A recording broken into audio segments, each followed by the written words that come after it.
Hi, let's talk books.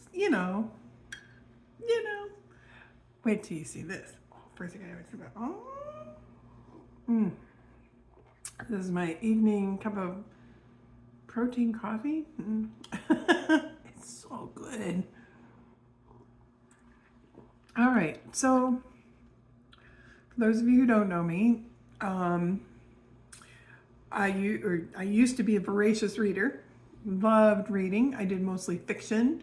I loved anything that had to do with sci-fi, time travel. I loved mysteries, and I read some horror like Stephen King and Dean Koontz.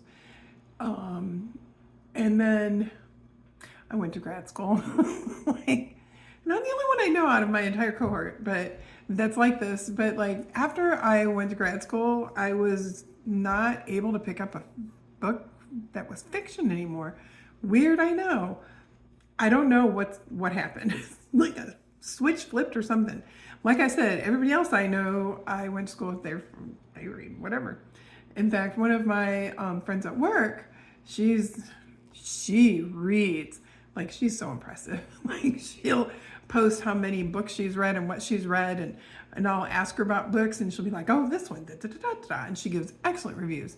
So I'm a little bit jealous that she's got this habit.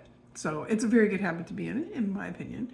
Now I do tend to do more like that research stuff, but I do have some things that I want to share, and then I also want to hear from you. Like, what are you reading?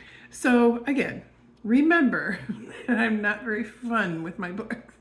So the first one that I want to tell you about, so I'm not trying to sell anything, but the first book I want to tell you about, and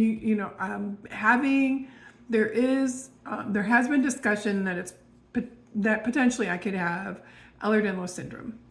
And so this book is something that I got a chance to read, and then I'm going to do a review for it. And I'm pretty excited. So this is by Edward Gerald Woodward, PhD, MD, and it's the essentials of the essentials of Ehlers-Danlos syndrome. So what's really cool about this is like it goes. This doctor who wrote this was really good. I'm very picky. But I mean, it went from beginning to end. Like, this is what you may experience when you're looking at the diagnosis. This is how to get the diagnosis. This is what to do once you get the diagnosis. This is how to communicate to people. And I mean, there were charts and all sorts of things to look at it to be able to, and I'll see if I can find one of those charts I just talked about. That way you can kind of track what's going on. I mean, I said a lot, but there's quite a few. And now that I need to find it, I cannot find it, and I apologize sincerely. But it's a really good book. So I'm pretty excited about that. And I'll be writing a review, and it's going to be pretty good. Anyways, another one that I've read that I'm reading. So I'm going to do reading. Well, let's actually, before I say that, there's another one that I want to read, although I'm reading it a little bit late, like a couple months late. This one is called Weightless, and I have this pulled up. This is by Rocio Salas Whalen, MD, and Mary Claire Haver, MD. And then it's about a doctor's guide to GLP-1 medications. So from what I'm seeing on like Facebook, which, not necessarily research based there. However, somebody was saying that they're going to update this a little bit, maybe, but highly recommend in the GLP-1 community. It's really good. It explains about how GLP-1s work because there's a lot of misinformation out there. Mostly what people hear about are the negative side effects, but they're not really learning anything. They're like, it's a thought that it might be just a weight loss drug, but it's just so much more to it. And then they also talk about like what the side effects are and all that stuff. So I haven't read it yet, but that's on my list to read. So then that's it. Now I'm going to go to Lady D Fun. And I think I'm going to do a video tomorrow on this. This is a book that I haven't dug into yet, but I'm very excited. And this is called grow your groceries. So this is how you can, it's like 40 hacks for growing plants from the supermarket, and it's by Simon Ackroyd. And I picked this up like on Amazon. And for example, like, I mean, I don't know if you know, but like I've inadvertently planted and grown green onions. I mean, I don't even know how I do it. I think it's because of the birds. Maybe I don't know. Because sometimes in the past I would just like dump something kind of like a compost thing. Like think the birds were eating it. I don't know. But I would like to intentionally do it. Grow some. So this is just showing you ways to like grow things from the stuff that you actually buy. And so, I mean, green onions are a great example. Potatoes, like with romaine lettuce. You can cut off that bottom, put it in the water, gets roots. You can grow romaine lettuce. Yum. Avocado. Now, here's the trick though, is that I have to do all container. And so it's going to be all like in potted plants on a patio. So I don't have a yard to put it in.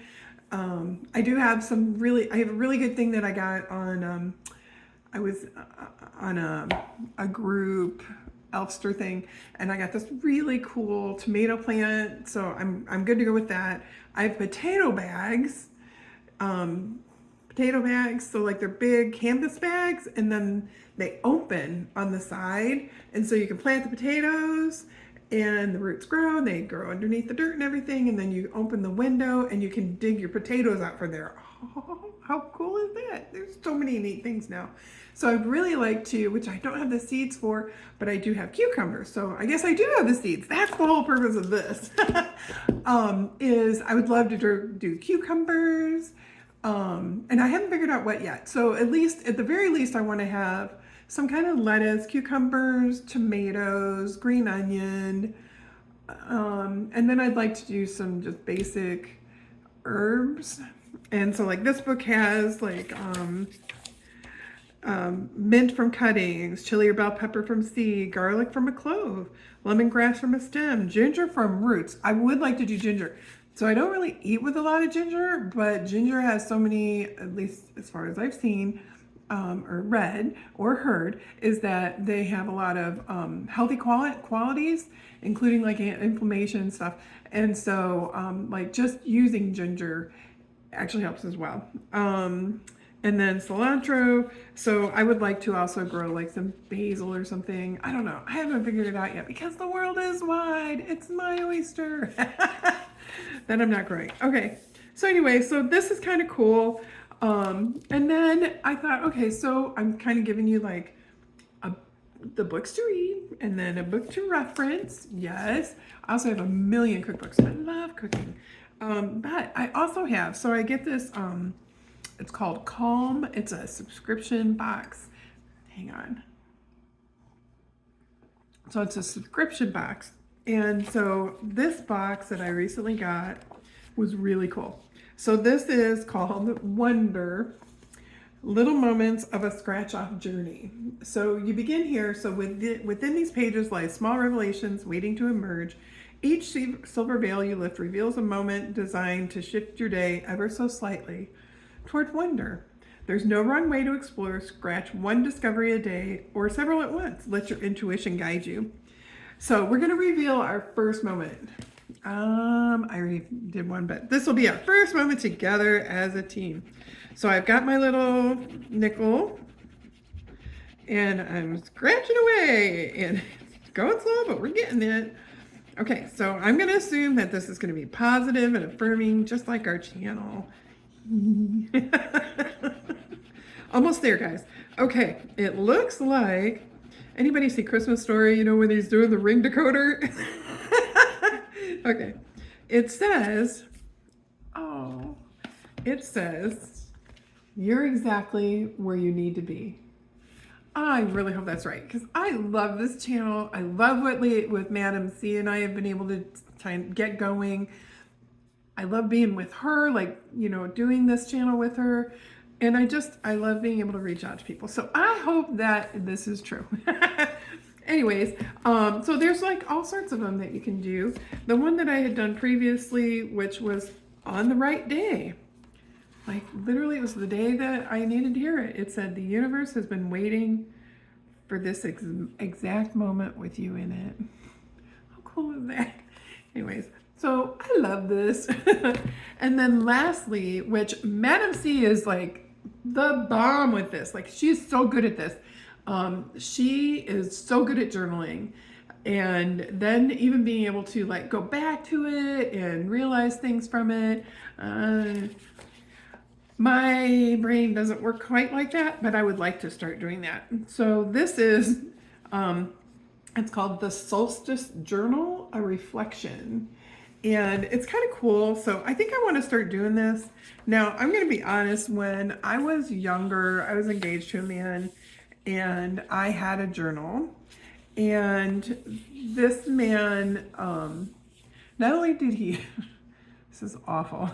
Not only did he find my journals and burn them all, because I guess I wasn't allowed to have a past, he also took any picture of a man that I had in my photos and burned those. And that included my uncle who had passed. And so I'm a little bit weird when it comes to journaling, but I'm going to do it anyway. Anyways, so you could just kind of pick and choose. This is one that says, what new beginning is quietly calling to me? And if you watched one of my recent videos that I posted on YouTube, I definitely think I have a new beginning coming up. I think there's something that I want to become an advocate for, and it's you. All right. So anyway, so there's all sorts of interesting things that you can just write about. Like here's like summer solstice, find your balance. Wait, I'll read it. Balance finds us here where day meets night, where patient meets possibility. So let's see what, like, for example, today I am grateful for these small things. Well, I am grateful for family. I have some of the best family ever. I do. I love my family so much. And my friends.